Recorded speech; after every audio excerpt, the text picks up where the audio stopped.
اللهم صل على سيدنا محمد وعلى آله وصحبه وسلم.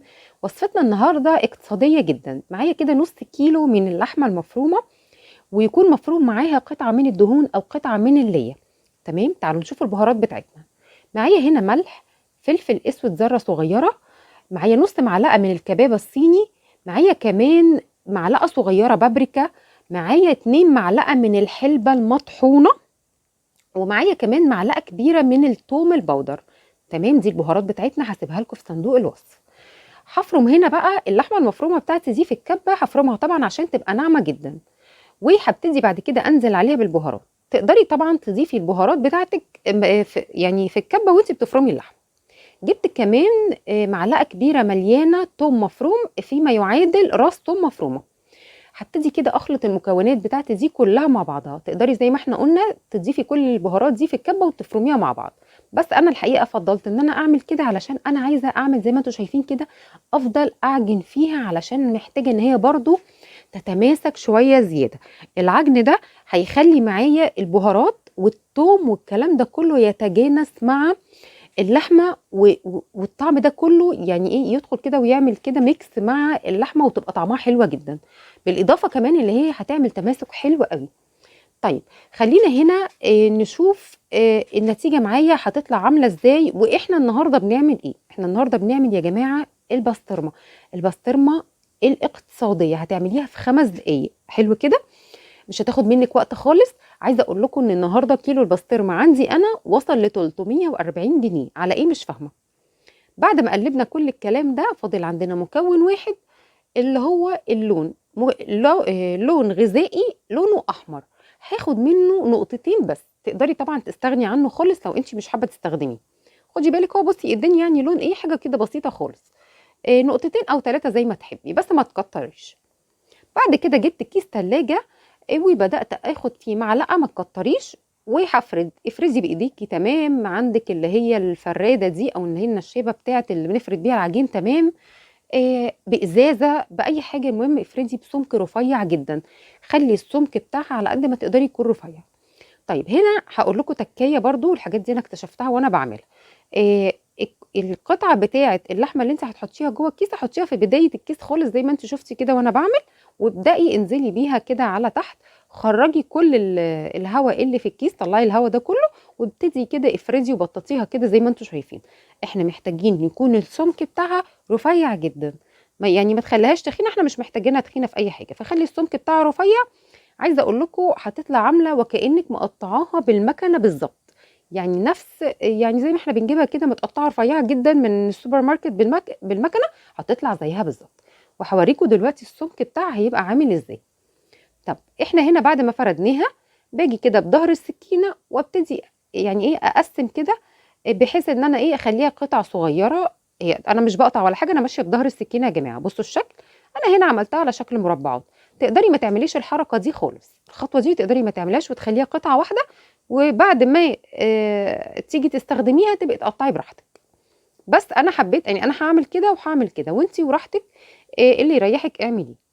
تقدري تفرديها وتسيبيها كده زي ما هي، تقدري تعملي بظهر السكينه كده شكل مربعات، تقدري كمان تعملي شكل تاني هوريه لكم دلوقتي. آه يعني المهم ايه، اي حاجه ممكن تسيبيها كده زي ما هي، وبعد كده لما تيجي تستخدميها تقطعي منها قطع صغيره بايديكي، يعني مفيش اي مشكله، الموضوع سهل جدا. الحلو فيها كمان انك بصوا السمك رفيع قوي، فما بتاخدش معاكي مكان ابدا في الفريزر. تمام كده.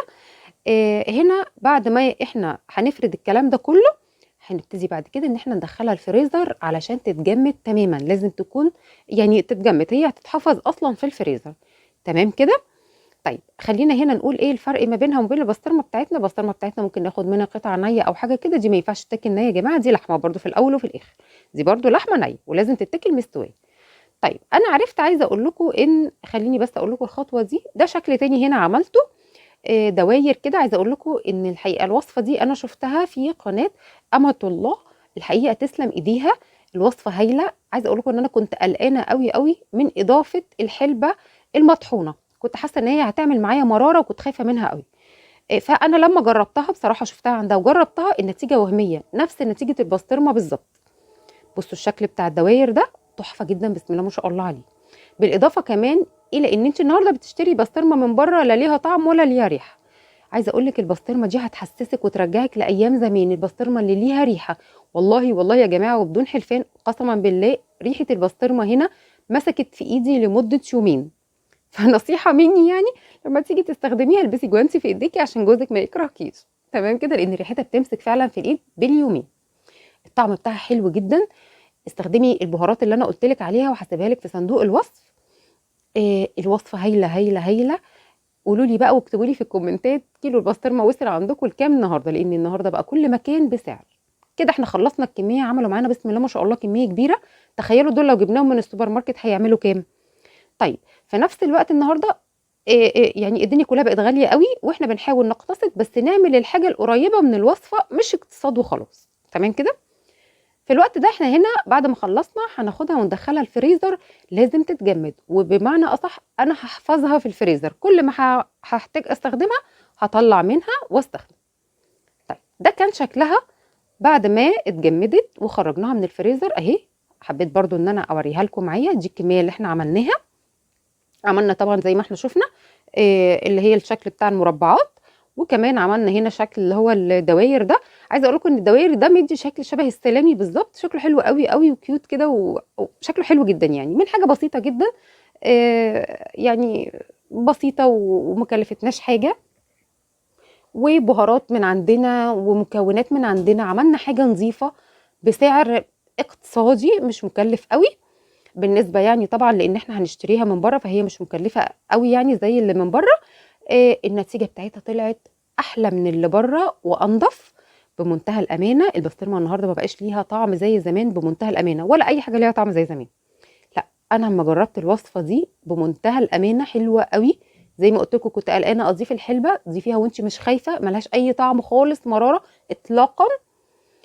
حلوه جدا، وكمان هتحفظ كمان معاكي اللحمه. حلو كده.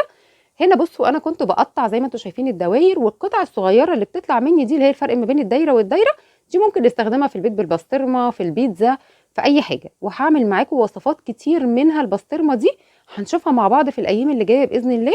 تابعوني.